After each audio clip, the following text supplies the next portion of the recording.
안녕하세요. 더 남자입니다. 이번 영상에는 네이버 스마트 블록 상위 노출 방법에 대해서 자세한 내용을 알려드리려고 합니다. 총 20가지의 기준을 알려드릴 거고요. 5가지씩 나눠서 영상을 찍을 생각입니다. 오늘은 5가지에 대해서 먼저 알려드리도록 하겠습니다. 먼저 첫 번째, 노출하고자 하는 스마트 블록 주제와 관련성이 높은 글 작성을 하셔야 돼요. 해당 스마트 블록 주제와 관련성이 높은 내용을 포함해야만 노출될 확률이 상당히 커집니다. 예를 들어서 거제도 가볼 만한 곳 키워드를 스마트 블록에 상위 노출을 하고 싶다. 이러시면 스마트 블록에 노출되어 있는 키워드, 그 관련 키워드가 있죠. 거제도 아이와 가볼 만한 곳, 거제도 아이랑 가볼 만한 곳, 거제도 실내 가볼 만한 곳, 이런 식으로 거제도 가볼 만한 곳과 관련된 내용을 다루는 게 좋습니다. 내가 적고 싶다고 해서 아무거나 막 적는 게 아니라 이런 식으로 적어 주셔야만 스마트 블록에 노출될 확률을 극대화시킬 수가 있어요. 그리고 두 번째,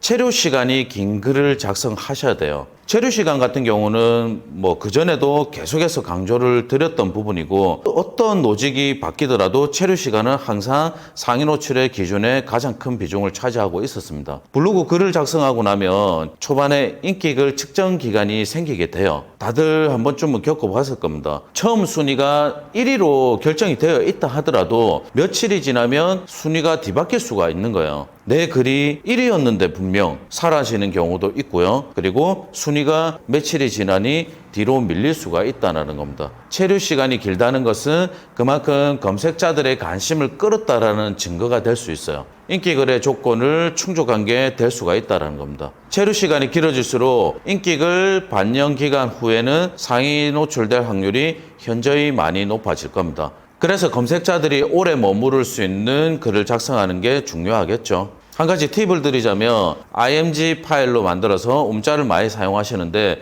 그 움짤을 많이 올려두셔도 사람들의 시선을 끌 수가 있겠죠. 글을 무작정 내려가다가도 움짤이 있는 곳에서 멈출 수가 있는 겁니다. 그럼 그 머무른 만큼 체류 시간이 생기게 될 수 있으니까 상위 노출에 큰 도움이 될 거예요. 한 가지 팁이 될 수 있으니까 이 부분도 많이 활용해 보십시오. 그리고 세 번째, 제목 키워드와 내용이 연관성이 있어야 돼요. 키워드와 밀접한 관련이 있는 글을 작성하면 상위 노출될 확률이 급격히 높아집니다. 예를 들면 부산 서면 이색 데이트라는 키워드로 글을 작성한다고 생각을 해봅시다. 그럼 제목에 부산 서면 이색 데이트라는 게 들어갔기 때문에 내용 역시 그에 관련되게끔 작성이 되어야 된다는 거죠. 부산 서면에 가면 체험할 수 있는 이색 데이트 코스나 아니면 장소, 그리고 체험할 수 있는 곳을 소개하는 것이 가장 좋습니다. 제목 키워드에는 이색 데이트라고 뻔히 적어놓고 내용에는 평범한 그냥 맛집을 소개하는 그런 글을 적는다는 건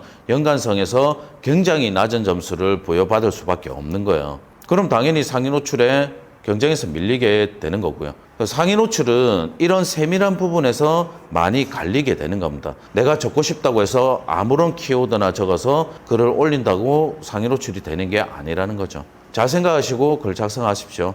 그리고 네 번째, 다양한 연관 키워드를 포함시켜 주는 게 좋습니다. 이건 제목에 얘기 드린 게 아니라 내용 속에 적어 주시는 게 좋아요. 다양한 연관 키워드를 포함한 글을 작성하게 되면 상위 노출될 확률이 이거 역시 급격히 늘어납니다.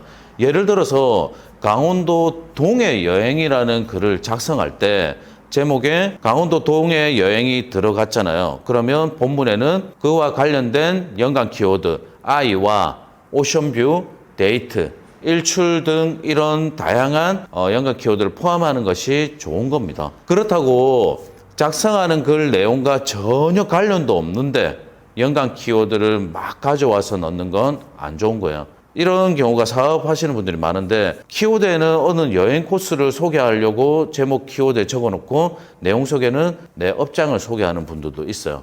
그런 식으로 적으시면 안 된다는 겁니다. 그건 누락이 될 확률도 급격히 늘어날 수 있어요. 자, 그리고 5번째, 이미지와 동영상을 첨부해 주는 게 좋습니다. 블로그를 하는데 이미지는 당연히 들어가는 거고 당연히 넣어야 된다라고 생각하고 계시겠지만 생각보다 많은 분들이 이미지에 대해서 중요성을 모르고 있어요. 한 번씩 진단을 하다 보면 사진을 한 장, 두 장 이런 식으로 넣는 분이 계신데 이렇게 하면 굉장히 정확도에서 낮은 점수를 받습니다.